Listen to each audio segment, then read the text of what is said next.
The biggest threat to America is not Al-Qaeda, it's not ISIS, it's not Putin, it's not any of these guys, it's China.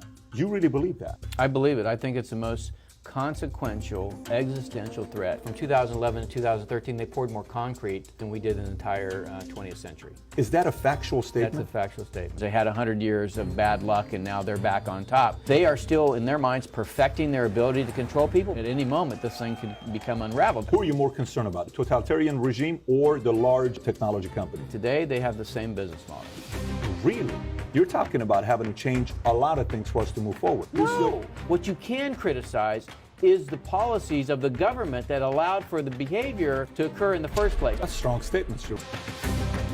Not only can you not opt out, you don't know who owns the data. Everything that you do can be watched. Is it political? To me, it's not political. It's not about quid pro quo. It's about adopting Xi Jinping's worldview. There is terabytes and terabytes of data that's created about you, and you have no control over it. All right, today I have a special guest, General Robert Spalding, who wrote a book called Stealth War: How China Took Over While America's Elite Slept. He was the former senior director of strategy at the National Security Council when I think Trump tweeted out something in 2014. And he said, remember, China is not our friends or not our ally. And he got like 300 retweets. It wasn't something big. He tweeted this back in 2014 or 2015. And then all of a sudden, you know, one day, everybody in the news is talking about 5G. And prior to that day, we weren't really talking about it.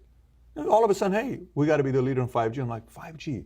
So I'm going to start looking 5G. Okay, 1G, 2G, 3G. 1G is the regular phone back in the days. 2G is whatever. 3G is the iPhone, you know, and then 4G is the latest phone. And then now 5G is going to be changing the game. And most people go to, well, 5G is just a faster phone, right? Because that's what initially, we've always seen the G linked to a phone. Oh my gosh, I can download a movie in 3.6 seconds now on Netflix, a 2-hour movie, where before it was 3 minutes or 6 minutes, whatever, right? When you think about 5G, what do you think about of 5G and the capabilities and what it can really do to whoever that has access to it? That's a good question. So if you go back to 2007 when the iPhone came out. 2007. The top 5 in market cap were AT&T, General Electric, Microsoft, ExxonMobil, and Shell. Right? The phone comes out in 2007. I had one, 3G network. It's not a very good experience. 4G network comes out. By the way, we're the second country in the world to build a 4G network. Now you've got something, right? So when Steve Ballmer laughed at Steve Jobs, said, we don't need one of those.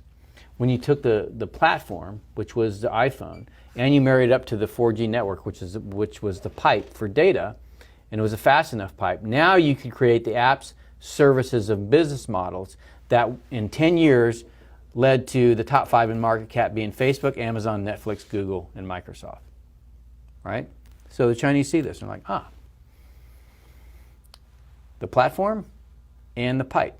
So the smartphone, this iPhone, you know, which was the first one, then Android. So Apple and Google, right, dominate the mobile platform that the app services and business models of that economy are built on.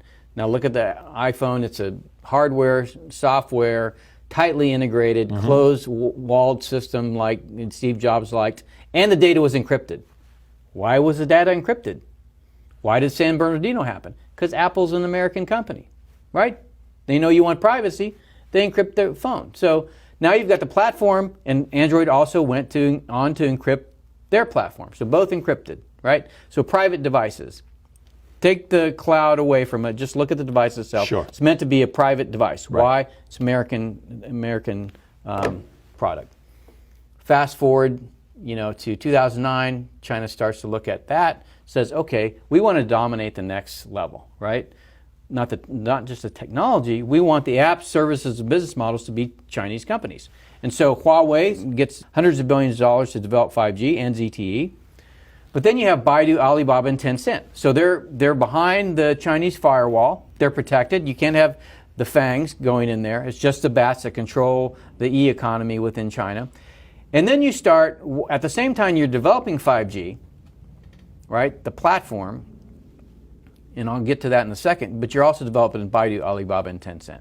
So now when you walk into, and you're starting to see the emergence of the 5G world in China. So you walk into a restaurant after you've ordered your food, and a camera picks you up and you say, hey, David, welcome, here's your food, right? So you're starting to get the feel of what a 5G world is. And what is a 5G world?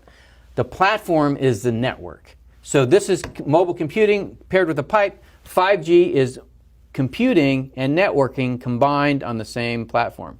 So this goes away. You walk outside your door and you say Uber. You don't get on your phone and say, I want an Uber. You just say Uber. Camera picks up your face or a microphone picks up you. Come on. That's what 5G is. That's what 5G is. And then the Uber shows up. There's a camera on the car that sees you, knows who you are, don't have to ask you your name. You get in and you go to wherever you want. You get out and you go do whatever you want. So in this world, in the 4G world, this is a platform. It's yours, right? You don't want to be part of that, all of that data. Remember we just talked about how do you influence society? You don't want all that data to be out there about what you're doing. Just don't carry one of these, right? Just opt out. In a 5G world, you cannot opt out. Who owns the data? This, you could conceivably say, you lease the data on here you own. If you're getting Google services, you don't own that data. But in the 5G world, not only can you not opt out because it's built around the city, it's not in your phone anymore. Not only can you not opt out, you don't know who owns the data. Everything that you do can be watched. And for every person by 2022, there's going to be, there's 2 cameras for every person. There's two people for every camera in China by 2022. They have 1 billion right now on surveillance. Right, A billion cameras in China right now. With artificial intelligence for facial recognition, right? So all of this is getting built right now in China. And who's helping them do it? Microsoft, Google, right? All of these companies that want to deploy this world into our country.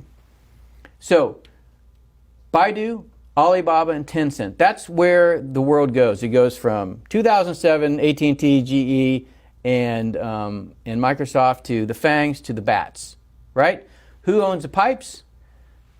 Me as a B2 guy, the first thing I look at in the country is where's telecommunications. You've got to take that out, number one.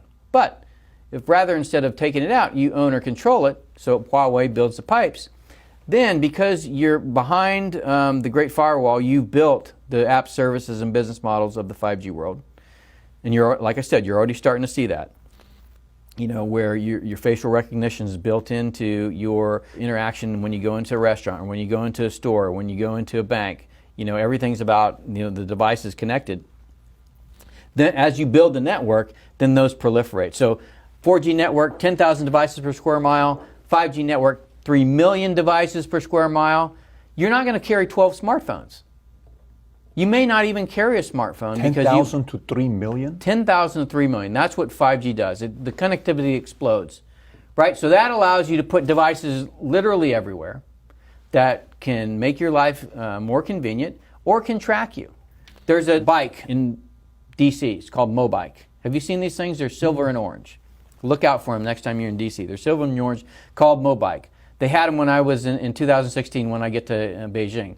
You take your phone, and by the way, I took a phone, right, a phone that I threw away when I got home, and I had said, You threw it away when I threw it away when I got home. Load all the apps on it that a Chinese person has so I can understand what they do. You never have to carry a wallet. You never have to carry a key. It's all done on your phone. You can pay anybody, anywhere for anything, and they do. 900 people are on WeChat, and they spend 90% of their time in app doing things, or ordering airline tickets, buying food, whatever you want. You can have anything 900 people or 900 million? 900 million people. Okay, so let me explain to you how effective what they built is. I have one of the guys working for me on one of these Mobikes. Now, the Mobike it's just parked there in the street with a lock on it. You go over, you hit a QR code on your phone, it unlocks the bike, you get on it, you ride it, and you lock the bike. Okay, so where does that data go? They know it's you. You got on that bike, you went 2 locations, okay, or you went to a location, so that data is available. So I have one of my guys, he gets on a Mobike, rides somewhere, has his iPad in the basket, gets off the bike, comes back to the embassy, and realizes, I I forgot my iPad. Goes into the regional security office and says, I forgot my iPad and my bike. Calls the local public security bureau, and those guys call the guy that's got his iPad on his phone, on his cell phone, and say, can you bring the iPad back to the embassy? That's how wired Beijing is right now.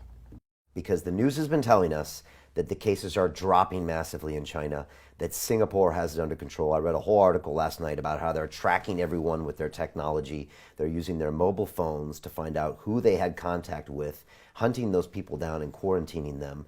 And now they are saying it's a success. South Korea cases dropped, Chinese cases dropped. But they're also saying the Western civilization would never allow this type of intrusive stuff into their information. Oh my God. What do you see, David? No, just let me just intervene there for a second. Okay. You have just said, virtually word for word, what was in the Rockefeller Foundation document in 2010 detailing a pandemic scenario based on a flu vaccine. They said, I think I mentioned it kind of in passing earlier, they said China imposed draconian measures and was then praised for doing so, but the West lagged behind because of this thing called freedom and democracy. And but eventually the West caught up and became also draconian. So it's deja vu from the Rockefeller document and from the Event 201 of the Gates Foundation and the World Economic Forum 1%. It's a scenario. It's a script, And Brian. So, yes, I understand what you're saying. So people that don't know, what is this technology in China? Explain how it works and how they track people and how it's become surprisingly even more draconian than it was, because I don't think a lot of people know this. Well, I've been saying for decades, if you want to know what is planned for the West tomorrow, look at China today. It's no accident that China is right at the center of this whole outbreak, which has gone on to create all this. This is how it works in China. They have millions of face recognition cameras in their cities, gathering in number all the time. And so as you're walking down the street, you are able to be tracked and identified literally in minutes. There have been documentaries that have put someone on the street, and the technology has been challenged to track them and find them. It's taken minutes, gotcha. And so what they're doing, and remember, this is what's planned for the West, and this is why the crazies and the psychopaths in Silicon Valley are so close to China, if the truth be told. You are so tracked in detail in China that they know everything you do all the time, and AI is logging your behavior. And they have something called the social credit system. And when you act in ways that are acceptable to the state, you get credits, social credits. When you act in ways that the state doesn't want you to behave, you get credits taken away. And when you fall below a certain level, consequences kick in. How many people know that millions of Chinese people have been banned from flying? Millions of Chinese people have been banned from going on trains because their social credit score has fallen below the acceptable level. And this is what is possible once you have AI able to track you in detail, minute by minute, in real time, which is what they have in China. What is China? It's a technocracy. That's what it is. And if you look at China today, that's supposed to be the world tomorrow. Because this economic, viral, whatever you want to call it, war, for want of a term, China's meant to win it. And I don't mean the Chinese regime, and I certainly don't mean the Chinese people. I mean the Chinese model. The Chinese structure of society and its authoritarian imposition and AI technocracy minute by minute, real-time tracking of the population. That is exactly what I've been describing is planned for the world for 30 years. I'm Rosa Corey, and I'm from the United States, California. And my topic, what I speak about, is one of the most vitally important issues of our age, and that is United Nations Agenda 21, Sustainable Development. And as I'll be talking about tomorrow, it is the inventory and control plan. Inventory and control of all land, all water, all minerals, all plants, all animals, all construction, all means of production, all food, all energy, all information, and all human beings in the world. And this is a plan that was agreed to by 179 nations back in 1992. It's a United Nations plan. It's called the Agenda for the 21st Century. And so many of us around the world think that well, sustainable development, it just sounds so great.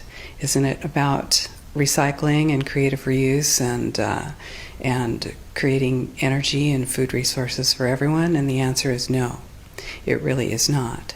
It's about moving populations into city centers, concentrated city centers, and clearing them out of the rural areas.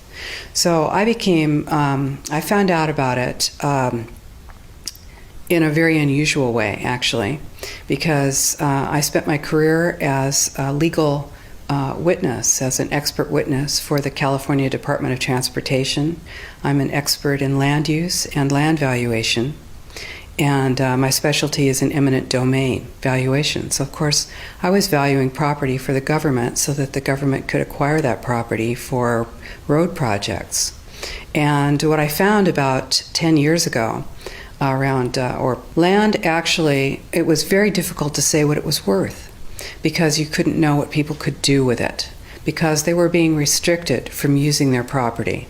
And as I explored that and found that it wasn't just in the San Francisco Bay Area where I was working, it was in fact all across the nation and the world, I looked behind that and I found United Nations Agenda 21, Sustainable Development. We created the Post-Sustainability Institute was in order to sue. We sued our local government, and right now we're suing higher up in order to stop regional plans, because regionalization is the stepping stone to globalization, and globalization is the standardization of all systems. So that includes water, law enforcement, education, energy. All systems have to be brought into harmony in order to control them all.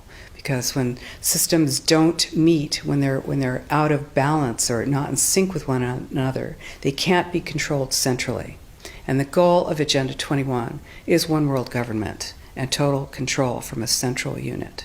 Like I said, it's going to be compulsory for 4-year-olds. Parents actually have very little rights because the state has decided to make it compulsory. It's not, like I said, just an isolated case. It's actually a strategic movement that is being rolled out globally.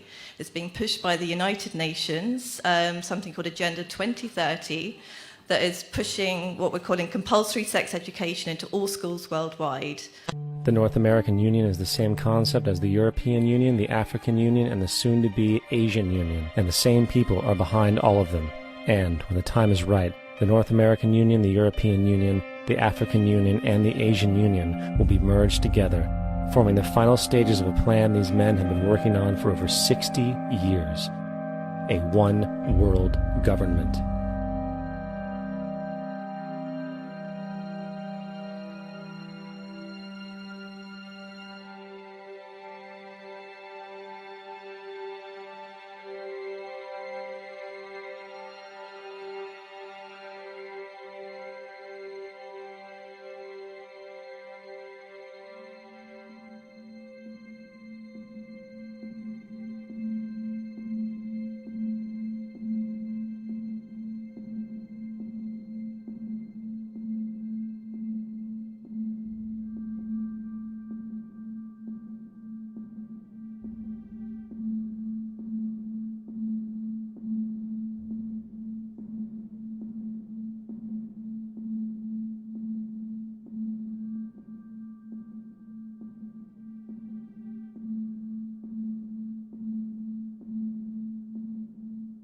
One bank, one army, one center of power.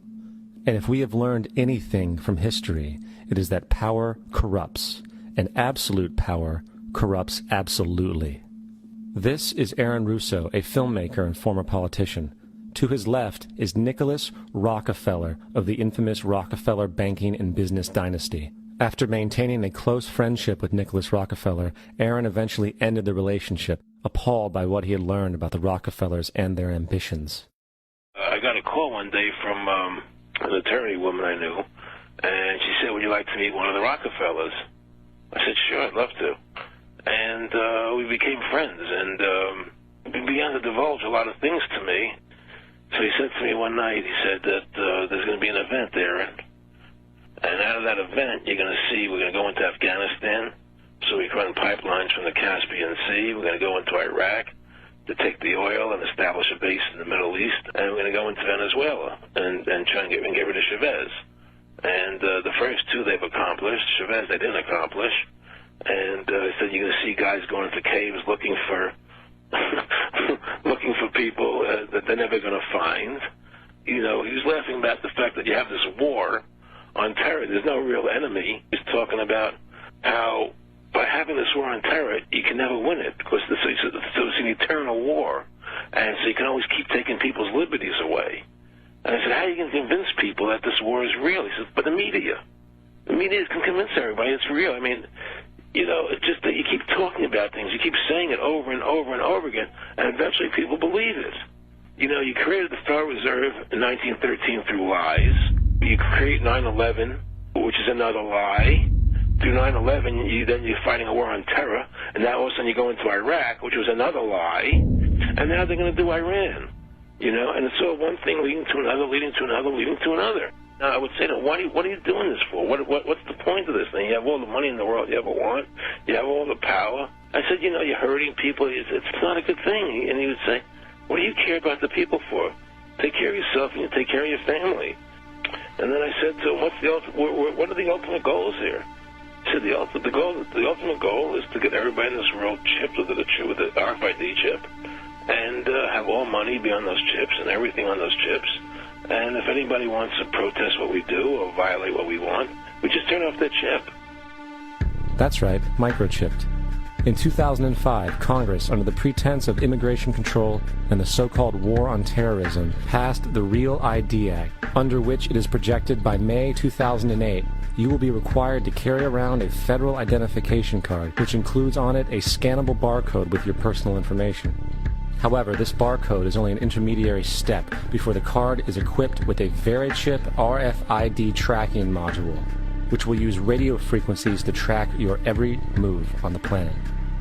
If this sounds foreign to you, please note that the RFID tracking chip is already in all new American passports. And the final step is the implanted chip, which many people have already been manipulated into accepting under different pretenses.